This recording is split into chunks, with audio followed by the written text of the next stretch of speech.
पहले आप हज़रत अल्लामा रब नवाज अवैसी साहब उनका नूरानी खिताब समात फरमा रहे थे।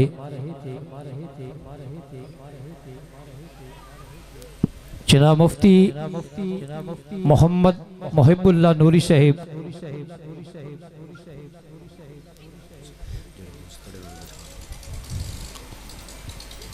सरकार का खिताब शुरू होने तो पहले तमाम दोस्त अहबाब जेड़े खड़े जे वो अगे के तशरीफ ले आओ, जगह पुर करो, पहले करीब करीब बैठ के आओ, थोड़ा जहा माशाल्लाह आगे तशरीफ ले आओ।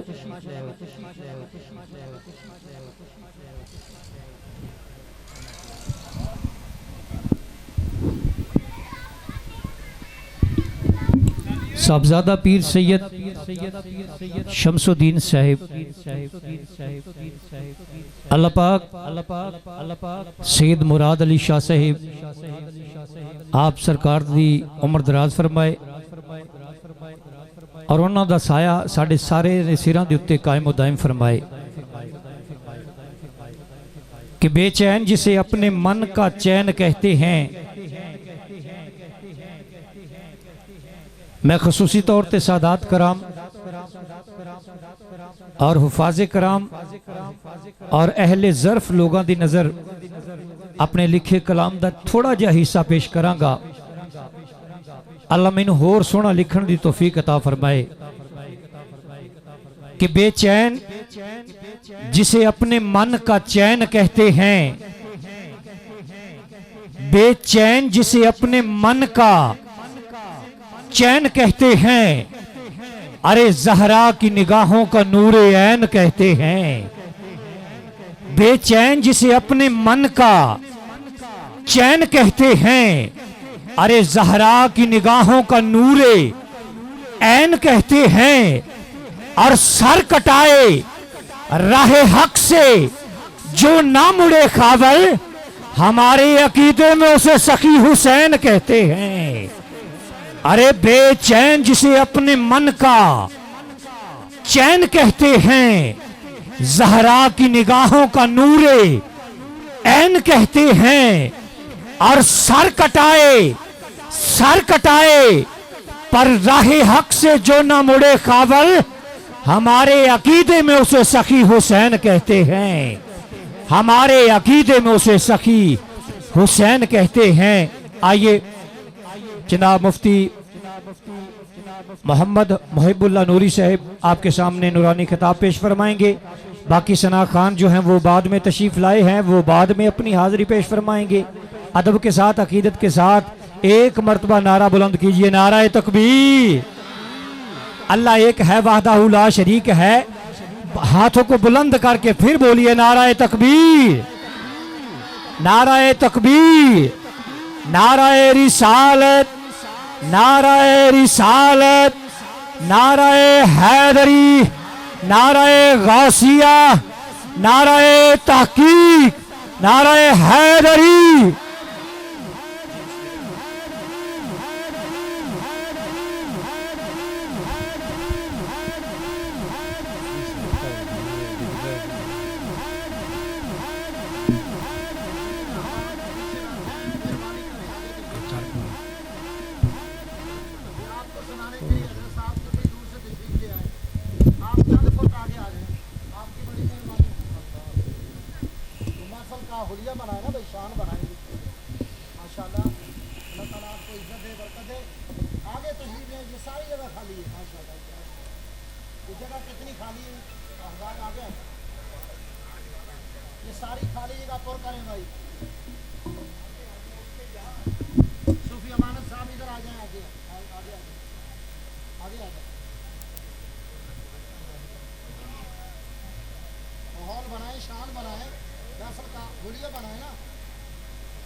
दरूद पाक पढ़ने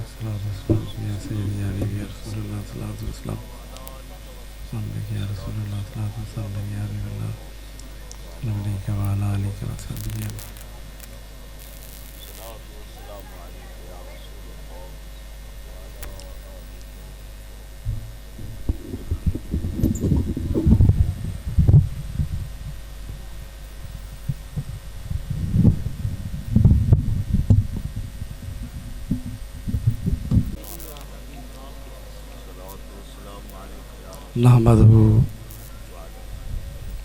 व नुसल्ली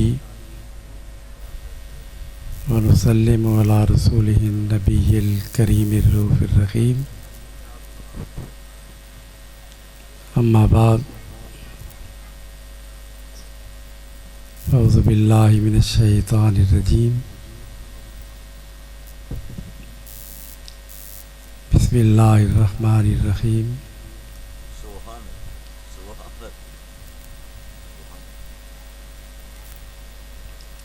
तबारकल्लज़ी बियदिहिल मुल्कु व हुवा अला कुल्लि शैइन क़दीर। अल्लज़ी खलक़ल मौत वल हयात लियब्लुवकुम अय्युकुम अहसनु अमला। सदक़ल्लाहु मौलानल अलियुल अज़ीम व सदक़ रसूलुहुन नबियुल करीम व नहनु अला ज़ालिका लमिनश शाहिदीन व शाकिरीन वल्हम्दुलिल्लाहि रब्बिल आलमीन। मुअज़्ज़ज़ उलमाए किराम और हाज़रीन महफ़िल, बहुत से स्टेज पे उलमाए किराम तशरीफ़ फरमा हैं। बहुत से हज़रात को तारुफ़ नहीं है, लेकिन जितने भी हैं अहले मोहब्बत हैं। हज़रत अल्लामा खतीब इस्लाम रब नवाज़ वैसी साहब किताब फरमा रहे थे। जहाँ मैं बैठा था वहाँ पे थोड़ी थोड़ी तर्ज इनकी कानों में पड़ रही थी कि कुछ, लेकिन बात नहीं समझ सका कि क्या खिताब फरमा रहे थे। बहरहाल असल में हमें आदत है पढ़ाने की। तालिब इल्म सामने बैठे होते हैं, तो जब तक तालिब इल्मों के चेहरे नज़र ना आए, पढ़ने वालों के तसरात नज़र ना आए, सामीन के पता ना चले उनके चेहरों के तसरात का, तो उस वक़्त तक हमें बात आगे चलती नहीं है। तो असल में ये मजमा वैसी साहब का ही है कि ये तरन्नम के साथ पढ़ते जाएं, शेर पढ़ें, आपको सुनाते जाएं। तो मेरा तो ख्याल है इनका ही खिताब सुन लेते हैं, मैं भी सुन लूँगा, आप भी सुन लेंगे।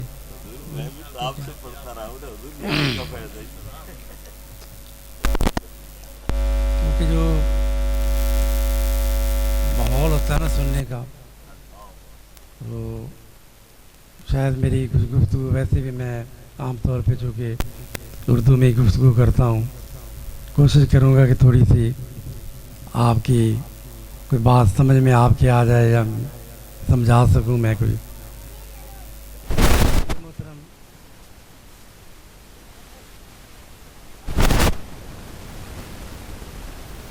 हमारे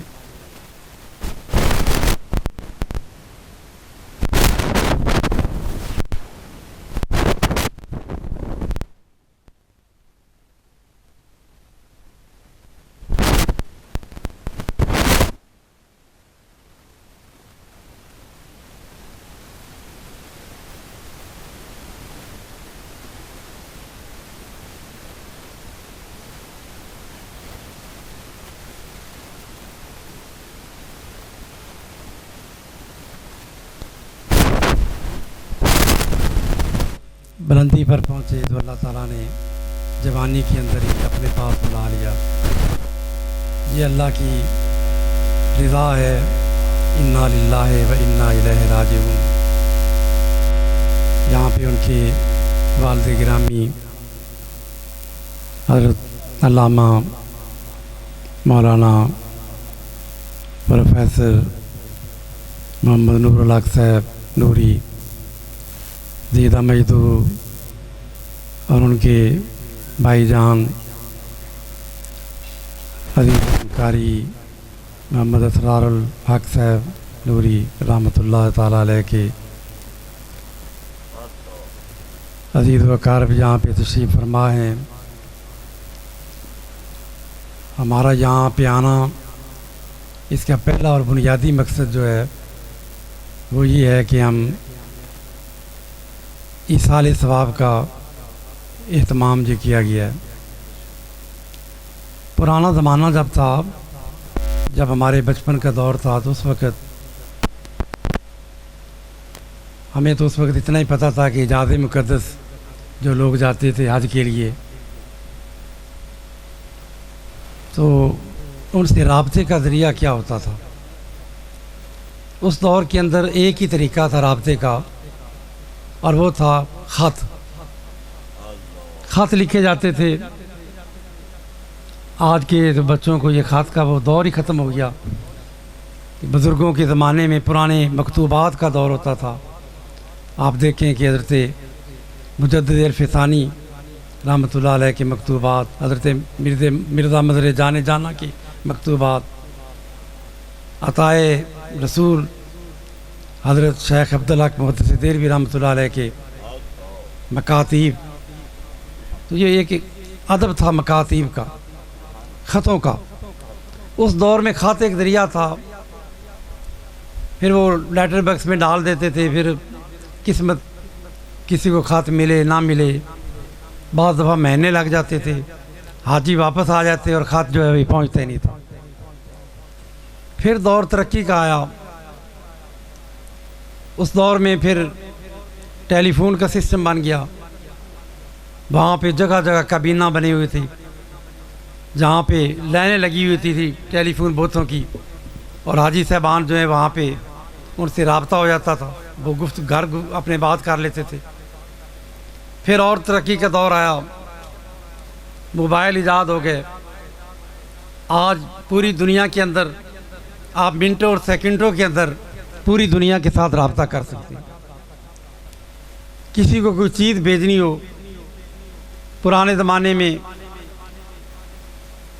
बंदे भेजे जाते थे, कोई तोहफ़ा भेजना है किसी अजीज़ को, कोई अजीज़ किसी दूसरे शहर में चला जाए, उसको कोई तोहफ़ा भेजना हो, तो उस तोहफ़े भेजने के लिए आज बड़े आसान तरीका है कि पार्सल बना के आप, मुख्तलिफ महकमे बने हुए हैं, और पूरी दुनिया के अंदर एक दो दिनों के अंदर पूरी दुनिया के अंदर जहाँ भी हो वहाँ पे वो पार्सल पहुँच जाता है। जिस देश में कारी असरारुल हक साहब चले गए हैं, वहाँ पे ख़त नहीं पहुँचते, वहाँ पे टेलीफोन का सिस्टम काम नहीं आता, वहाँ पे ये मोबाइलों के राब्ते नहीं होते। वहाँ पे राब्ते का एक ही ज़रिया है, और वो क्या है कि अल्लाह का कुरान पढ़ के, लंगर पका के, ज़िक्र अज़कार करके, कुरान पाक की तिलावत करके, उसे दुआओं के पैकेटों में बंद करके भेजें, वो पार्सल कब्र में भी पहुंच जाते।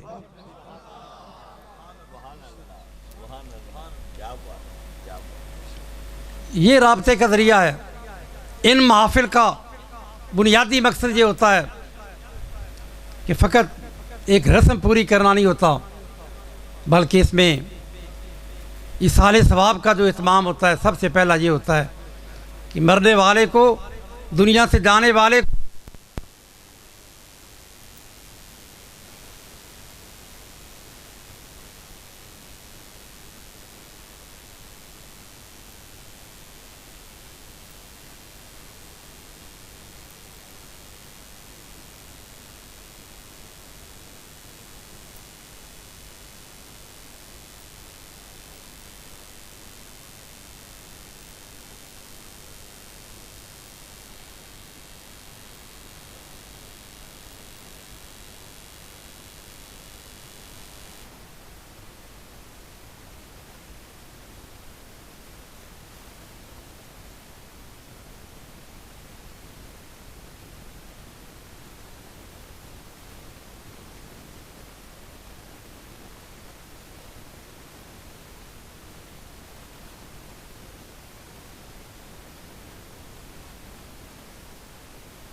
एक वक्त वो था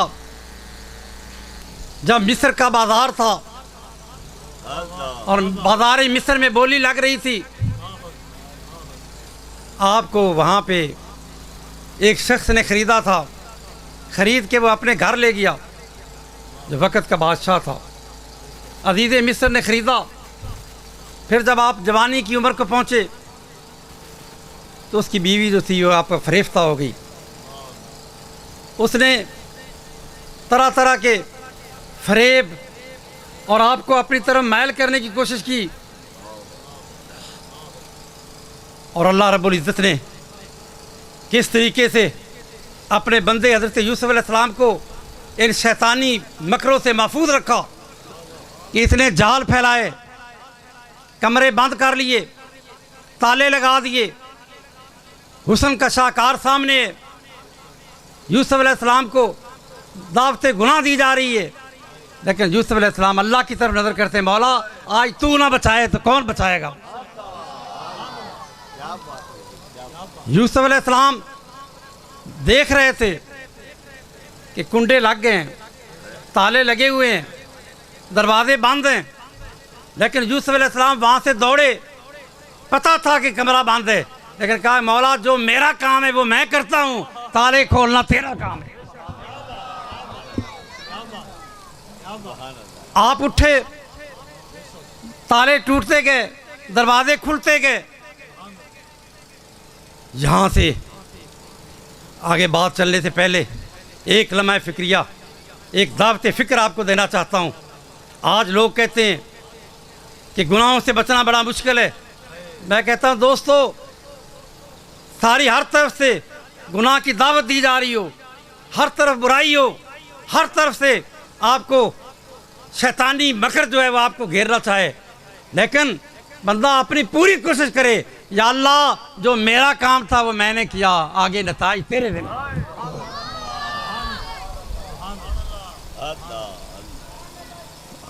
तो अल्लाह रब्बुल इज़्ज़त जो है, जो अल्लाह पर भरोसा करता है, फिर अल्लाह रब्बुल इज़्ज़त उसके लिए रास्ता खोल देता है। जब वो पीछे भागी आपको पकड़ने के लिए, दरवाज़ा बाहर आ गया, बाहर आखिरी दरवाज़ा आ गया, सामने अज़ीज़ मिस्र आ रहा है। अब उसने कहा मेरी तो चोरी पकड़ी गई। फ़ौरन उसने पैंतरा बदला और उसने कहा देख तेरी घर वाली के साथ ये क्या बुरा इरादा कर रहा है। अब उस वक़्त ज़ाहिर है कि बड़ा नाजुक मामला था। अज़ीज़ मिस्र की बीवी जो है वो इल्ज़ाम लगा रही है और कोई पास नहीं, गवाही कोई नहीं, पास कोई मौजूद नहीं। बड़ा नाजुक मामला था। अल्लाह की तरफ, या अल्लाह तू ही अब बचा, तू ही मदद फरमा। फशायद शायद मिना लिया, किसी ने गवाही दी। उसने कहा देखो कि कमीज आगे से फटी हुई है, पीछे से फटी हुई है। ये गवाही देने वाला कौन था? एक बच्चा था पंगूरे में। पता ये चला कि अल्लाह पाक चाहे तो बच्चों को भी जुबान अता देगा। उस बच्चे ने गवाही दी, यूसुफ अलैहिस्सलाम की पाक दामनी की बारात हो गई। यूसुफ अलैहिस्सलाम को वाज़े हो गया कि यूसुफ अलैहिस्सलाम वो किसी हर किस्म की आलूदगी से पाक हैं। उस बंदे ने कहा हुजूर वो गवाही देने वाला मैं था, जिसने पंगूड़े में गवाही दी थी, आपकी बारात बयान की थी, वो मैं था। यूसुफ अलैहिस्सलाम इतने राज़ी हो गए। आपने फरमाया कि इसको उर्दुब एक होता है, 100 उर्दुब दिए जाएं। उर्दुब एक पैमाना होता है जिसके अंदर 26 टोपे उसमें आते हैं। मैंने हिसाब बनाया ये कुछ 250 मन गंदम बनती। फरमाया कि 250 मन गंदम दे दो ते नाल ही 5 तोले सोना दे दो। वो तो दिनार कहते हैं, मैं उसका तर्जमा कर रहा हूँ। 25 तोले सोना, 250 मन गंदम। फरमाया राजी हैं? अभी ये बात कर रहे थे कि रब ने वाज की मूसा ईसा हज़रत यूसुफ अलैहिस्सलाम की तरफ कि यूसुफ ये बंदा वो है जिसने अपनी ज़िंदगी में एक मरतबा तेरी गवाही दी है, एक मरतबा गवाही दी है। तूने दरिया खोल दिए, तूने सखावत का लंगर जारी कर दिया। लेकिन यूसुफ अलैहिस्सलाम को अल्लाह पाक मुखातब करके फरमाता है कि यूसुफ वो मंजर याद करेगा जब क़यामत का दिन होगा। तेरी तो एक मरतबा इसने गवाही दी, तूने इनामात की बारिश कर दी, और जो बंदा होगा मेरे हबीब मोहम्मद मुस्तफ़ा का उम्मती होगा, मेरे हबीब का गुलाम होगा, जो दिन भी मेरी गवाही देता है, मेरी वादानियत की, मेरे हबीब की रिसालत की गवाही देता है, जो सुबह शाम जिसका ये वजीफा हो, क़यामत के दिन देखना कि गुलाम रसूलुल्लाह का होगा, मेरा कर्म क्या होगा। नारे रिसालत, नारे रिसालत। हजरत किबला साहबजादा वाला शान किबला पीर मोहम्मद मुहिबुल्लाह नूरी साहिब, अगर उलमा, उस्ताद तफसीर, तू बंदा होकर बंदों पर ये नवाजिश कर रहा है, मैं मौला होकर, मैं खालिक होकर, राज़िक होकर, और अपने हबीब सल्लल्लाहु अलैहि वसल्लम की उम्मती जो है, तो ये कलमे का रिश्ता दोस्तों बड़ा रिश्ता है। अशहदु अल्ला इलाहा इल्लल्लाह व अशहदु अन्ना मुहम्मदन अब्दुहु व रसूलुहु। तो ये ईमान का रिश्ता। और कारी साहब सारी ज़िंदगी रसूलुल्लाह की नातें पढ़ते रहे, अल्लाह का कुरान पढ़ते रहे। तो ये फिर तो ये तो क़यामत के दिन पता चलेगा ना कि हजूर के ग़ुलामों की क्या अज़मत और क्या शान होती। हमें तो ये सबक बचपन से ये सबक दिया गया है।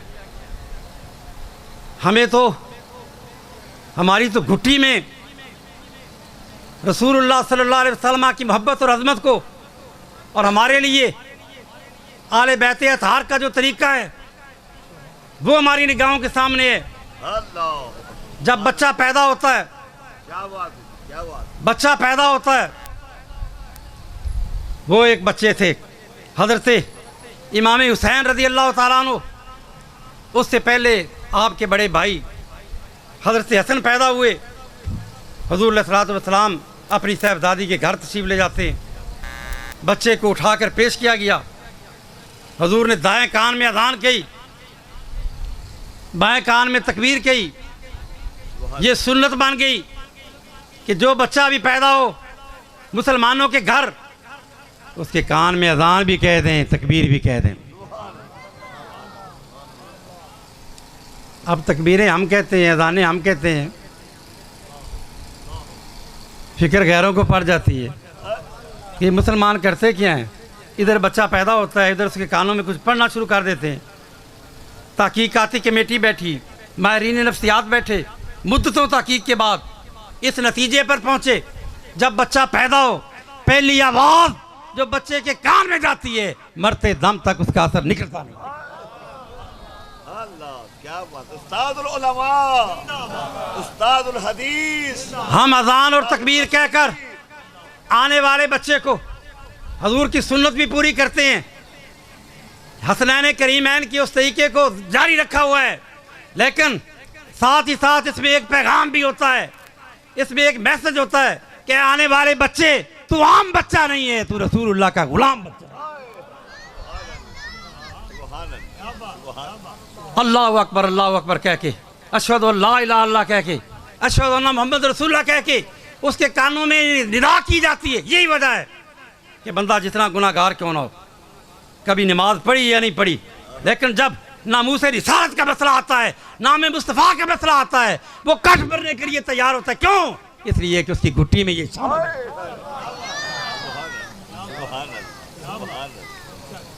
किसी ने कहा पुराने ज़माने में बड़े बड़े बच्चे होते थे, प्राइमरी स्कूल में पहली क्लास में दाखिल होने वाले बच्चे, बड़ी बड़ी उम्र के बच्चे होते थे। 6-7 साल से पहले तो उनको मदरसे भेजते नहीं थे। फिर दौर तरक्की का आया, उन्होंने कहा नहीं, तालीम अब आम होगी, बच्चे बड़े समझदार हो गए। उन्होंने कहा जी बच्चे 4 साल के हों तो 5 साल के हों तो भेजें। और दौरान के 4 साल के भेजो। लेकिन हम सब की आका मोहम्मद अरबी सल्लल्लाहु अलैहि वसल्लम ने फरमाया 5 साल 6 साल की इंतजार ना करो, इधर बच्चा पैदा हो, इधर कान में अजान कहकर तालीम का आगाज कर दिया।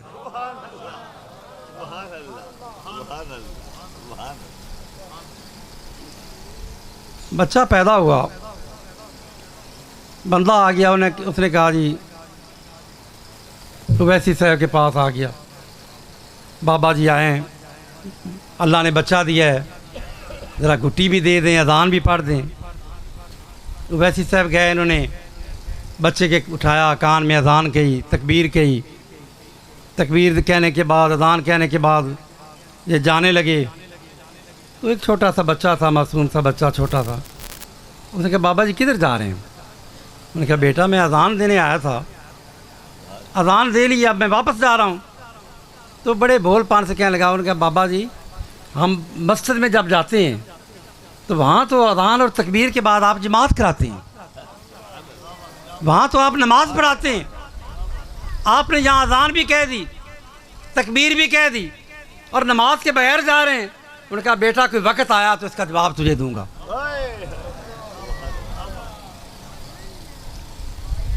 वक्त बदलता रहा। अब ये बच्चा जो होता है, इस बच्चे को, आने वाले को अजान जो कही जाती है, तकबीर कही जाती है, इसके अंदर एक और पैगाम है। एक पैगाम तो वो था कि तू रसूलुल्लाह का गुलाम है, सुभान अल्लाह। दूसरा पैगाम ये है कि आने वाले बच्चे, अजान भी हो गई, तकबीर भी हो गई, अगला काम क्या है? नमाज का। अब जब बंदा फौत होता है, जनाजा उठाया जाता है, उससे पहले भी आदाब हैं। अब रसूल का दीन कितना प्यारा दीन है। इसके अंदर रसूल ने फरमाया कि जिंदा की जिस तरह इज़्ज़त है, मरने वाले की भी उसी तरह एहतराम करो, इज़्ज़त करो। यहाँ तक फरमाया गया कि जब मुर्दे को गुस्ल दो तो मुर्दा ना समझो, रसूलुल्लाह का उम्मती समझो और उसको प्यार के साथ नरम नरम हाथ लगाओ, नरम नरम हाथ के साथ उसको गुस्ल दो, सख्त हाथ भी ना लगाओ। जब उसको दफन गुस्ल दे लो, जिंदगी में कभी नए कपड़े पहने थे या नहीं पहने थे, आज नए कपड़े भी पहना दो, आज खुशबुएं लगा दो, आज दूल्हा बना के चारपाई पर रख के एजाज के साथ कंधों पर उठा लो, इसलिए कि रसूलुल्लाह की इसको ज़ियारत होने वाली। जनाजा उठा लो, फरमाया आगे जनाजे को लेकर चलो। कोई वजीर है तो पीछे चले, नंबरदार है तो पीछे चले, मुफ्ती है तो पीछे चले, आलम है तो पीछे चले। आज इसको आगे रखो ताकि पता चले कि रसूलुल्लाह का गुलाम जा रहा है। चारपाई रख दी गई, उवैसी साहब खड़े हो गए नमाज पढ़ाने के लिए। जूता उतार लिया, मुसल्ले पे खड़े हो गए। एक नौजवान था, वो सीधा कॉलेज से छुट्टी हुई तो इधर आ गया। उसने कहा सफ़े बनी हुई है, जनाजा हो रहा है। तो उसने सोचा जल्दी से, उसने कहा अल्लाह अकबर करने लगे तो उन्होंने कहा बाबा जी ठहरें ज़रा। वैसे ही कहा बेटे क्या है? उसने कहा हज़रत जी शायद लगता है कि आप भूल गए हैं, आप जमात कराने लगे। हाँ जी। तो अजान तो कही नहीं आपने, तकबीर कही नहीं, अजान नहीं कही, जमात कराने लगे हैं। उन्होंने कहा बेटा जब ये पैदा हुआ था तो इसके कान में अजान भी कह दी थी, तकबीर भी कह दी। अजान और तकबीर पैगाम था कि आने वाले बच्चे तेरे पास बहुत थोड़ा सा वक्त है, इतना वक्त है जितना तकबीर कहने और जमात खड़ी होने के दरमियान। अगर किसी की उम्र 50 साल हो जाए, 100 साल भी अगर उम्र हो जाए, तो जिस जहान में उसे जाना है वहाँ तो 50-50 हज़ार साल का एक दिन होगा। उसके मुकाबले में ये लम्हा इतना ही है जैसे तकबीर और जमात के दरमियान का वक्त। तो दोस्तों ये बात बहुत लंबी करने की बजाय मैंने जो मैसेज देना था वो दे दिया कि हमारे पास एक वक्त है, थोड़ा सा वक्त है। क्या पता यारो बच्चा जो है अपने हाथों से, आपने देखा अनवार लाख साहब अपने ही नौजवान बेचेगा, उसको उठाए रहे। जनाजा जा रहा होता है, दादा मौजूद होता है, तो दोस्तों ये अमल करें। अल्लाह पाक हमें अमल की तौफीक अता फरमाए, आखिरत को याद रखें। अल्लाह हमें अपनी मौत को याद रखने की तौफीक अता फरमाए। कारी साहब के अल्लाह पाक मगफरत करे, उनके दर्जात बुलंद फरमाए। वमा अलैना इल्लल बलाग।